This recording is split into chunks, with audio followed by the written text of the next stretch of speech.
This is Michael Wilson. We're looking at who was Miriam in the Bible. Let's do it. Miriam was a remarkable woman who played an important role in the history of Israel. She was the eldest child of Amram and Jochebed, and she was the sister of Moses and Aaron. She was also a prophetess, a leader, and a singer. Miriam's story begins when she was about 5 years old. She witnessed the birth of her brother Moses during a time when Pharaoh had ordered the killing of all the Hebrew baby boys. Her mother hid Moses for 3 months, but then decided to put him in a basket and place it among the reeds of the Nile River. Miriam watched while her mother put the basket and hoped that someone would find and rescue her brother. Well, God is good. Her hope was fulfilled when Pharaoh's daughter, Bithia, came to bathe in the river and discovered the baby. She decided to adopt him as her own son, but she needed a nurse to feed him. So Miriam bravely approached her and offered to find a Hebrew woman to nurse her.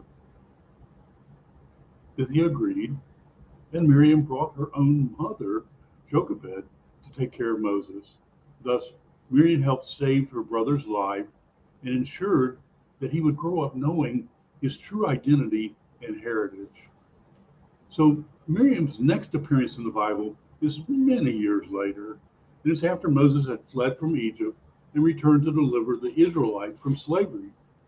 Miriam is called a prophetess in Exodus 15:20, which implies that she had a close relationship with God and spoke his words to the people. She also had a prominent role in leading the Israelite women in singing and dancing after God had miraculously parted the Red Sea and drowned Pharaoh's army. She sang with Moses a song of praise and of thanksgiving for his salvation and mighty power. Miriam was not only a prophetess and a singer, but she was also a leader among the Israelites. She is mentioned along with Moses and Aaron as the one who brought the people out of Egypt. She also had influence and respect among the people, as seen in Numbers 12, 1 to 16. In this passage, Miriam and Aaron spoke against Moses because he had married a Cushite woman. They also questioned his authority as God's spokesman, saying, "Has the Lord spoken only through Moses? Has he not spoken through us also?" So God heard their complaint and rebuked them sharply. He affirmed that Moses was faithful and that he spoke to him face to face, unlike any other prophet. He also punished Miriam with leprosy, a skin disease that made her white as snow. Aaron pleaded with Moses to intercede for Miriam, and Moses prayed to God to heal her.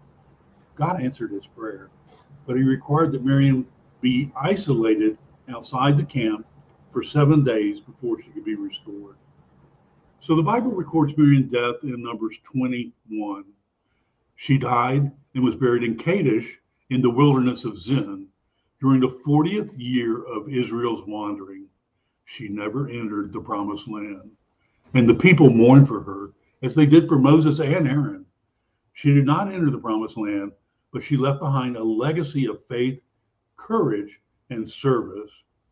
Miriam was one of the most influential women in the Bible.